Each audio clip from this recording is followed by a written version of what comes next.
우리가 살아가는 시대에는 수많은 정보들로 넘쳐나고 있습니다. 그 정보를 전달하는 모든 수단을 대중매체라고 하죠. 그리고 우리는 대중매체가 만들어낸 대중문화를 늘 마주하며 살고 있습니다. 여러 가지 다양한 매체를 통해 형성되어진 대중문화를 우리는 자연스럽게 받아들이기도 하고 때로는 거부하기도 합니다. 대중문화는 우리가 모르는 사이에 우리에게 많은 영향을 주고 있습니다.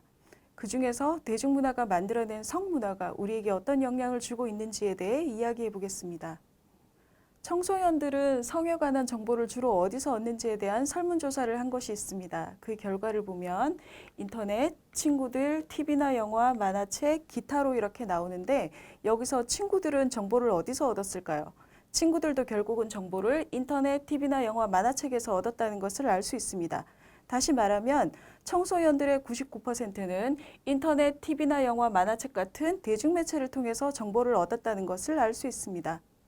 대중매체가 만들어내는 문화상품의 예를 들면 TV와 컴퓨터, 스마트폰을 이용한 게임, 음악, 뮤직비디오, 유튜브 동영상, 영화, 드라마, 웹툰 등 여러 가지가 있습니다. 이런 문화상품의 주요 소비자는 바로 청소년들이고 앞에 설문조사 결과를 보셨듯이 청소년들은 그만큼 많은 영향을 받고 있습니다. 대중매체의 특성 중에서 모방심리와 선정성, 하드코어화에 대한 설명과 그 역량에 대한 내용은 본 강의에서 다루겠습니다. 현재 대중문화에서 가장 많이 표현되는 주제어는 사랑입니다. 그러나 대중문화에서 보여주는 사랑은 상대방에 대한 배려와 희생, 책임이 반드시 뒤따라오는 그런 사랑이 아니라 시청률을 높이기 위한 자극적이고 쾌락적인 섹스의 모습으로 보여주는 경우가 대부분입니다. 사랑이 아니라 사랑의 탈을 쓴 섹스라고 표현할 수 있습니다. 섹스 행위는 인격을 가진 사람과 인격을 가진 사람이 만드는 인간관계에서 이루어지는 한 가지 행위입니다. 따라서 관계의 문제가 생깁니다. 가장 가치 있는 성을 함께 나누는 관계가 되었는데 상대방에 대한 배려와 희생 책임이 없다면 과연 이 관계를, 이 행위를 사랑이라고 말할 수 있을까요?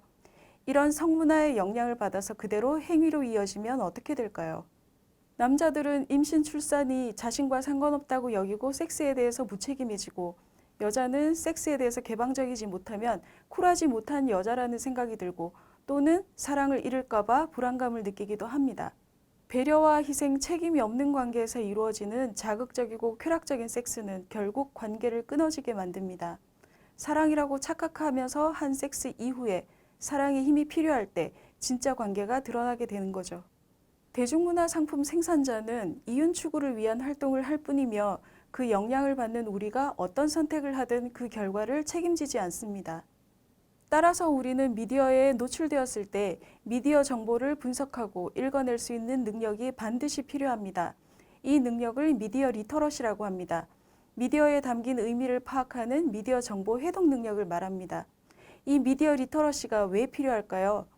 대중문화 상품이 만들어내는 수많은 성 이야기가 올바른 것이 아니라 왜곡되어 있을 때 우리는 무방비하게 노출되어지고 자신도 모르는 채 학습되어집니다.